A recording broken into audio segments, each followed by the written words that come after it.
Guys, welcome back to my channel Shravani family vlogs. അപ്പോൾ പുതിയ വീഡിയോയിലേക്ക് എല്ലാവർക്കും സ്വാഗതം. എന്തൊക്കെയുണ്ട് വിശേഷം? രാവിലെ തന്നെ കുഞ്ഞൊരു ചാറ്റൽ മഴയോട് കൂടിയിട്ടാണ് ഇന്നത്തെ മോർണിംഗ് തുടങ്ങിയത്. നമുക്ക് കെട്ടി അണിഞ്ഞൊരുങ്ങിയൊരു ട്രിപ്പ് പോയാലോ?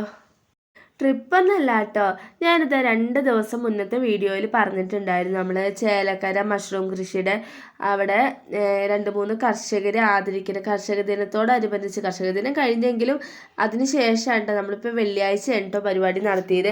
അപ്പോൾ അങ്ങനെ 2-3 കർഷകരെ ആദരിക്കുന്ന ഒരു ചടങ്ങുണ്ടായിരുന്നു. പിന്നെ അത് മാത്രമല്ല കേട്ടോ, നമ്മുടെ ഈ ഒരു ഹൈടെക് അഗ്രികൾച്ചർ ഫാമിൻ്റെ ഒരു കുഞ്ഞ രീതിയിലുള്ള ഉദ്ഘാടനം കൂടിയിട്ടായിരുന്നു കേട്ടോ നടത്തിയിട്ടുണ്ടായിരുന്നത്. ഞാനിട്ടിരിക്കുന്ന ഈ ഫ്രോക്ക് 6 വർഷം മുന്നത്തെയാണ് കേട്ടോ. അപ്പോഴൊന്നും എനിക്ക് ഡ്രസ്സ് പാകം ഉണ്ടായിരുന്നില്ല, ഭയങ്കര ടൈറ്റായിരുന്നു, കൊള്ളണ പോലും ഉണ്ടായിരുന്നില്ല കേട്ടോ. പക്ഷെ ഇപ്പോൾ വെയിറ്റ് ലോസ് ആയപ്പോൾ അത് കറക്റ്റ് ഷേപ്പായി. സത്യം പറഞ്ഞാൽ ലൂസായിരുന്നു, ഞാൻ പിന്നീട് ഷേപ്പാക്കിയതാണ്. അവിടെ ചെന്നപ്പോൾ അധികം ആൾക്കാരൊന്നും വന്നിട്ടുണ്ടായിരുന്നില്ല കേട്ടോ. ഈ ബ്ലാക്ക് ഷർട്ട് ഇട്ട നമ്മുടെ റൈറ്റ് വിഷൻ്റെ, ചേലക്കര റൈറ്റ് വിഷൻ്റെ റിപ്പോർട്ടറാണ്. അതുപോലെ തന്നെ മലയാള മനോരമ, മാതൃഭൂമിയിലൊക്കെ പത്രപ്രവർത്തനത്തിന് തെളിവ് തെളിയിച്ച ഒരാൾ തന്നെയാണ് നമ്മുടെ ഈ ഷനോജേട്ടനും.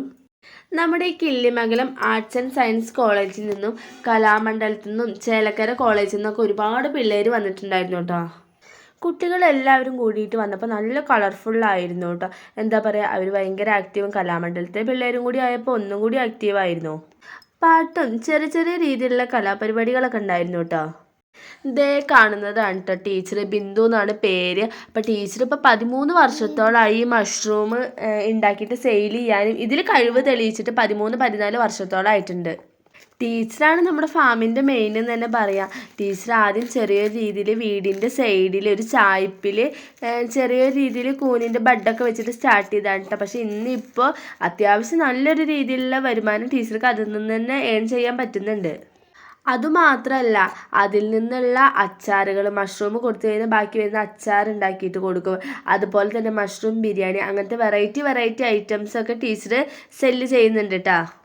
നമ്മുടെ Chelakkara Pazhayannur block president, secretary, അതുപോലെ തന്നെ അഗ്രികൾച്ചർ മോഡറേറ്റർ, നമ്മുടെ കൃഷി വകുപ്പിലെ മേഡം, അങ്ങനെ ഒത്തിരി പേര് വന്നിട്ടുണ്ടായിരുന്നു.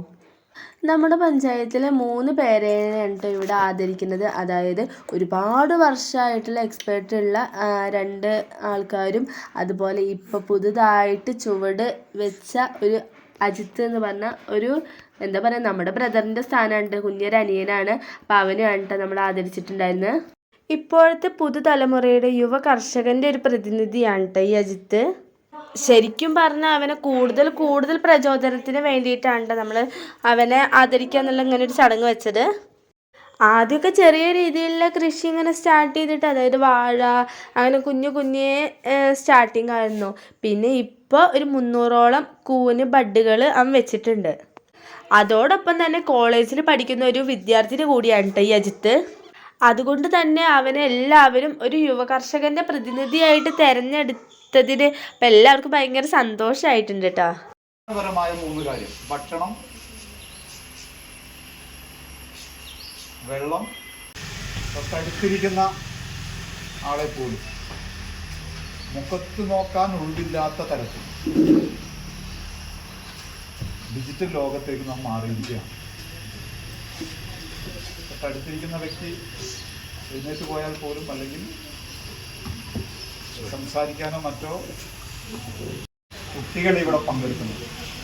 നിങ്ങൾ തമ്മിൽ സംസാരിച്ചിട്ടുണ്ടാകും എന്ന് ഞാൻ കരുതുന്നില്ല. ഉണ്ടെങ്കിൽ നല്ലത്. കലാമണ്ഡലത്തിലെ കുട്ടികളും കോളിയിലെ കുട്ടികളും പരസ്പരം സംസാരിച്ചിട്ടുണ്ടാവില്ല എന്നാണ് എനിക്ക് തോന്നിയത്. സംസാരിച്ചിട്ടുണ്ടോ? അപ്പോൾ ആ വിടത് നമ്മുടെ സാമൂഹികമായ വളർച്ചയ്ക്ക് വിഘാതമായി നിൽക്കുക. മനുഷ്യർ തമ്മിലുള്ള സംസാരവും ബന്ധവും പരസ്പരം ഓരോരുത്തരുടെയും കയ്യിലുള്ള ആശയ കൈമാറ്റവുമെല്ലാം അന്യം നിന്നു പോകുന്ന ഒരു കാലം. എന്തെല്ലാം പുതിയ ആശയങ്ങൾ മുന്നോട്ട് വെച്ച് പ്രാവർത്തികമാക്കാനുള്ള ആത്യന്തികമായ പരിശ്രമം നാം നടത്തുമ്പോഴും ഇത്തരം അവരവരിലേക്കുള്ള ചുരുങ്ങൽ അത് പൂർണ്ണമായ വിജയം കൈവരിക്കുന്നതിൽ വലിയ തടസ്സം സൃഷ്ടിക്കും എന്നതാണ്.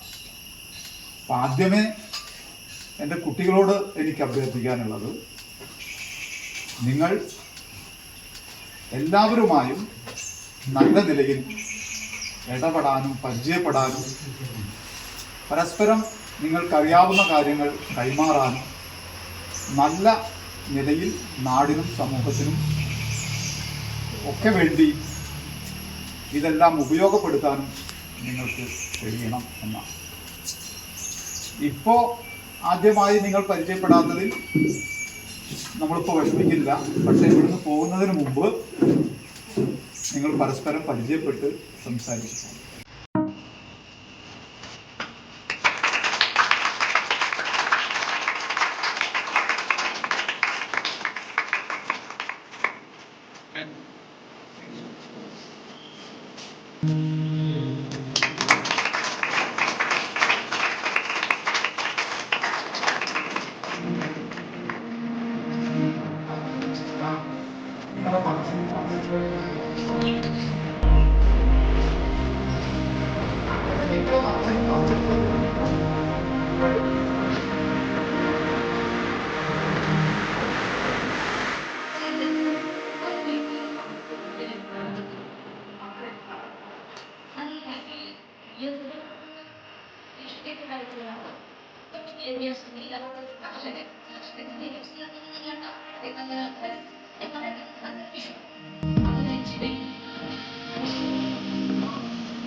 ഇനി വരുന്നൊരു തലമുറയ്ക്ക് ഇവിടെ വാസം സാധ്യമോ?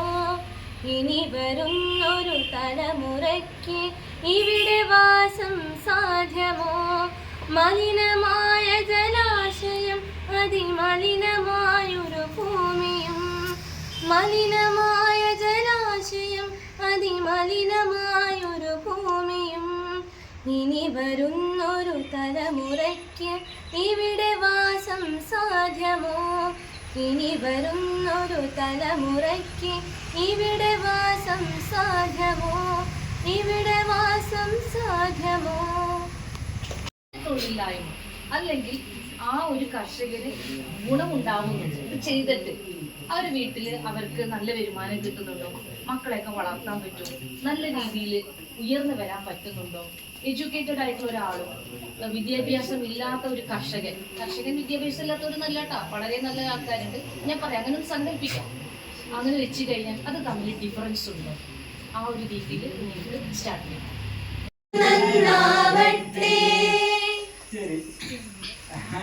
സത്യം ലക്ഷ്യമതാവട്ടെ, ധർമ്മം പാലയതാവട്ടെ. സത്യം ലക്ഷ്യമതാവട്ടെ, ധർമ്മം പാലയതാവട്ടെ. ഹൈന്ദവ ക്രൈസ്തവ ഇസ്ലാമികളുടെ കൈകളിണങ്ങിയിടട്ടെ. മനസ്സു നന്നാവട്ടെ, മതമേതെങ്കിലുമാവട്ടെ. മാനവഹൃത്തിൻ ചില്ലയിലെല്ലാം മാൻപുകൾ വിടരട്ടെ. അവിടേക്ക് ട്രാൻസ്പോർട്ടേഷൻ ഇല്ല. അവിടെയുള്ള ഒരാൾക്ക് എന്തെങ്കിലും പറ്റിക്കഴിഞ്ഞാൽ ഈ ഇത്രയും ദൂരെ എത്തി പോകാൻ പറ്റില്ലല്ലോ, ട്രാൻസ്പോർട്ടേഷൻ വേണ്ടേ? അതിന് റോഡ് വേണമെങ്കിൽ എന്തായാലും മരങ്ങൾ വെട്ടി തന്നെ വേണ്ടേ? ട്രാൻസ്പോർട്ടേഷൻ കൂടുമ്പോൾ മലിനീകരണം